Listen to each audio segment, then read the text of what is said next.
Ladies and gentlemen, the President of the Republic of the Philippines, His Excellency Ferdinand R. Marcos Jr., and First Lady Luis Araneta Marcos. Thank you very much, Executive Secretary Lupe Samin. Oh, please take a seat.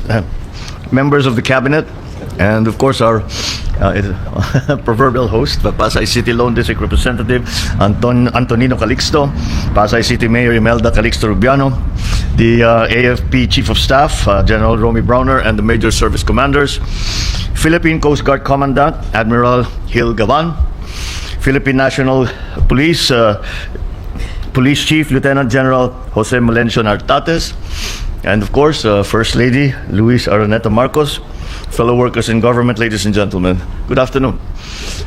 I depart now for Gwangju, Republic of Korea, to attend the 32nd Economic Leaders Meeting and related activities upon the invitation of President Lee Jae-myung.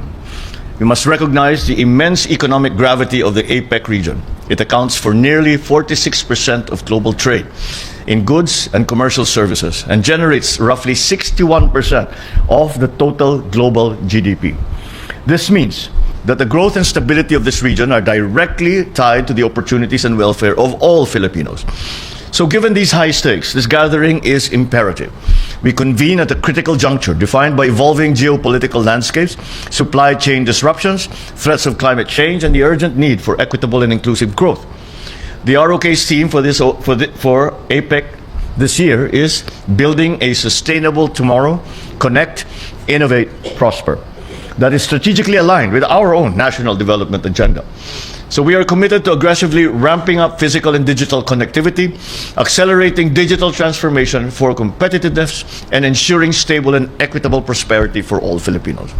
Our collaboration with the Republic of Korea and all APEC economies is pivotal.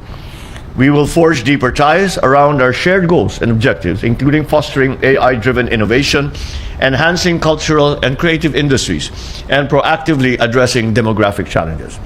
This collective resolve will ensure that our development efforts align with the regional progress, laying the groundwork for a future where the power of creativity, technology, and sustainability benefits every Filipino. Consistent with our long-term vision under Ambition 2040, our engagement with the leaders of the economies of the Asia-Pacific region will be focused on actionable areas. Number one, to guarantee equitable access to digital services and financial inclusion, particularly in underserved rural areas. Also, advancing seamless movement of goods and people through investment facilitation and infrastructure development. Promoting as well supply chain resiliency amid shocks and crises, promoting digital literacy and skills development for our micro, small, and medium enterprises, women, and other segments whose full economic potential can be realized through digitalization. Aligned with our goal to boost investment promotion and industry development, I will be delivering a special speech at the APEC CEO Summit, an annual gathering of top CEOs within the APEC region. And through this, I intend to showcase the Philippines' commitment to fostering economic partnerships and promoting a favorable business climate, aligned with our government's vision of building a strong, innovation-driven economy. Among others, we will highlight how we are pursuing digital transformation as a core pillar of our development, fully recognizing the potential of new technologies to unlock a more prosperous and resilient future. Coming from the successful 47th ASEAN Summit this week, we will also lobby for stronger collaboration with regional partners, including ASEAN, in driving and achieving our shared objectives for a sustainable, technologically empowered, and inclusive future. As the chair of ASEAN for 2026, our goal is to impart that working silos impede the region's potential. Real growth and lasting prosperity are achievable when we break down barriers, share knowledge, and collaborate across sectors, industries, and communities. On the sidelines, I look forward to meeting with Korean business leaders to deepen trade ties, attract investment, and strengthen people-to-people cooperation. I want to use this moment to reaffirm a core truth to the international business community. The Philippines is not merely ready, we are a reliable, forward-looking partner in the Asia-Pacific. Invest in the Filipino. I also look forward to meeting our vibrant Filipino community in Busan for the first time, where our fellow countrymen continue to thrive and make meaningful contributions to the city's socio-economic growth, further strengthening the enduring people-to-people ties between the Philippines and the Republic of Korea. I am fully confident our participation in the APEC Economic Leaders Meeting will produce concrete, meaningful outcomes that enhance cooperation, drive connectivity, and promote inclusive prosperity. So, alongside our efforts to strengthen the Philippines' regional foothold and attract investment, we continue to cleanse our bureaucracy of corruption, because only a transparent government can build a fair economy.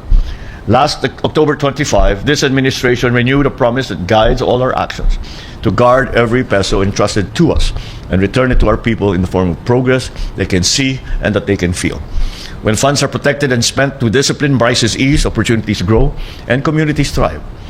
The Department of Public Works is now aligning its project costs with real market prices and reducing these by 50%. So let me be clear. The quality of what we build will not be compromised. The only thing weakened will be corruption. This is the accountability that our citizens deserve. It will not be limited to the public works, but we shall be the norm across all of government. We are reducing costs for 2026 of the FMRs, the irrigation, classrooms, and hospital. In this light, the DepEd, DADILG, DOH, DOTR, NIA, and all other relevant agencies shall immediately follow the same pricing system as that of the DPWH. The savings we secure will go where they matter most. The programs that uplift families, support livelihoods, and strengthen communities. Because when our people grow in capability and confidence, the nation grows with them. A government that honors public trust. A nation that stands firm on integrity. This is our promise. And real change for Filipino today and for all generations to come.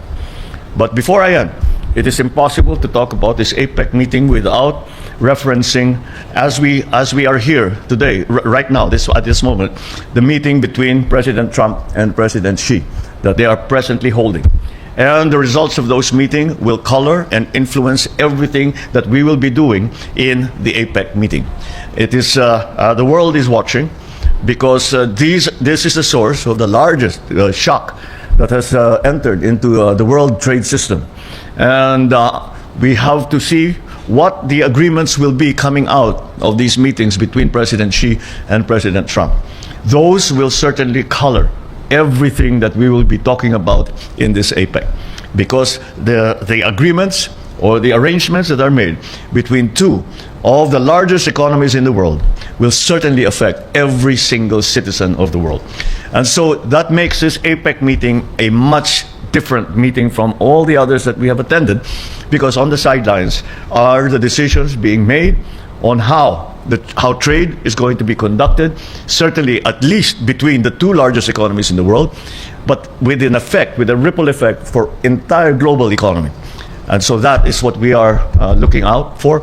That is what we need to understand. And that is why the world is watching and waiting, as we are. Maraming salamat at mabuhay tayong lahat.